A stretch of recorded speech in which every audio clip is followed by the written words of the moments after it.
but would you consider opting out of the whole system under one condition? You pay 10% of your income, but you take care of yourself. Don't ask the government for anything. That was Congressman Ron Paul at the big conservative conference last week. He joins us now. So you got a lot of applause for that line. What are you talking about? We'd opt out but pay a flat 10% tax. How would it work?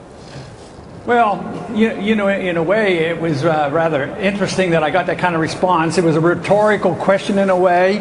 My position is I don't like the income tax, but in a way, this is a compromise on the system as far as moving away from the system we have. And, you know, we've talked about opting out of the medical care system. I thought, well, why don't we opt out of more than the medical system? And I know that the people won't tolerate us who believe in liberty just to opt out and not pay anything. So I threw the 10% in. Let's just pay 10% to get the government off our backs. And it turned out to be a pretty popular suggestion. But then you couldn't take student loans, you wouldn't get medical care, you wouldn't get free education, you wouldn't get anything, but you would be left alone. And I don't think you mean to say you wouldn't get medical care. You would get it, but you would pay for it yourself.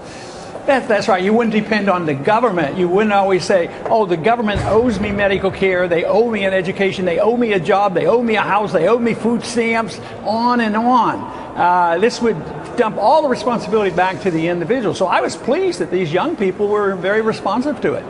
And the idea was well received at the conference because you went on then to win their presidential poll. Here are the results. You got 30%.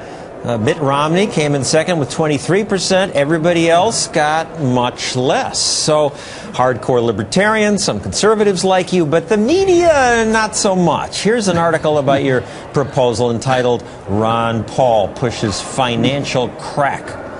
21-year-olds aren't responsible enough to opt out, this person says. What's your answer to that? I would say, do they want to depend on the responsible people we have in Washington, the responsible monetary system, the responsible State Department, and our foreign policy that gets us involved?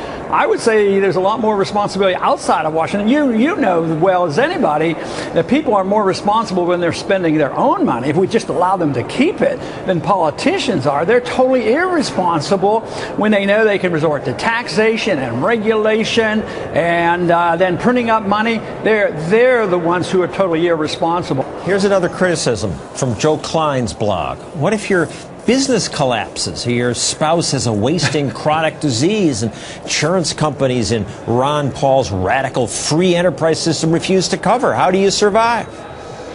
I wonder how they survived before 1965 when the government started getting involved. This idea that if government doesn't do it, it won't work. They don't understand, they don't care, they reject the whole ideas of freedom.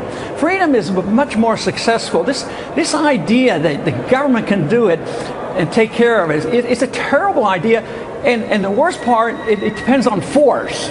It always depends on the force of government to do this and that, and redistribute wealth and tell you what you can do. It's force that Joe Klein says we've consented to in the same blog. In our country, we have consented, the governed have consented to an old age pension plan, Social Security, consented to Medicare and Medicaid, consented to the FDA and EPA and IRS and SEC and OSHA.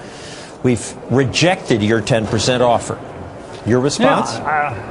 Yeah, I didn't consent. I don't know if you've consented, but that really made my point, and maybe that's why that 10% offer just to get out of that system was so popular, because they haven't consented. They feel intimidated. They are forced into it. But it came to light with this last medical care bill. I don't think that was as dramatically different as some people suppose. You really, when people don't like the mandate on Obamacare, but isn't there a mandate for Medicaid and Medicare? We pay Medicare taxes all the time. Even local governments like to tell you what you can eat and drink and how much salt you can use, and the whole works. I mean, the mandates are too numerous. I'm for getting rid of the mandates, but with it comes responsibility. Let's see if our audience agrees with you. And how many of you would opt out if you had the option? Pay 10%? Say about half, and most of you high school students are saying no to this. So who has questions? Yes? Yes. How do you feel this would benefit high school students who's dependent on financial aid when they go into college? Well, I didn't have financial aid when I was a high school student or when I was in college. The one thing is you would have jobs in a free society. Prices would be much lower. I only had to pay $300 a semester for my school. I could earn that money in summertime. It gave me self-respect. Somebody in high school thinking that I can't get anywhere unless the government takes care of me, that is so sad. Yes, in the back. What about the federal programs that you can't really opt out of, like the federal highway system? The highway system could become a user fee system. Theoretically, that's what it's supposed to be. We pay a tax to drive on the highways, and those funds are supposed to come back and build our highways. But what happens is all those funds are spent in the general revenue, and then you have to get involved in politics to get some of your money back to build your highways. And you wouldn't opt out of defense and the basic functions of government. No, I think it's pretty clear in the Constitution, and that. But I'm sure that 10%, if we only had to pay 10%, you could have a very adequate defense.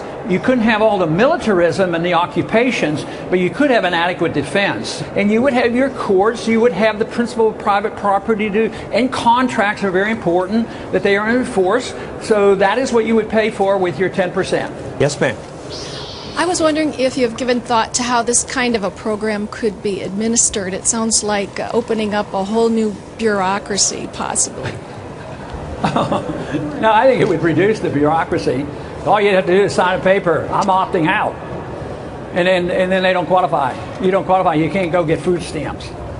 But you get to keep 90% of everything you earn the rest of your life. Wow. Here's a question from my Facebook page. What gets covered under the 10% flat tax? Social Security, Medicare, no, but Amtrak, No. Post Office? No. Oh, well, post office, that's probably still legitimate under the Constitution. Somebody But, else and that's a asked, shame because they're losing a lot of money. just a last point from Facebook. Gil Victor says, if 10% is good enough for God, it ought to be good enough for government. Jessica Bell says, they don't deserve 10%. So, thank you, that's Dr. That's why I had a qualifier in there. I don't want any income tax eventually. Thank you, Dr. Ron Paul. Thank you.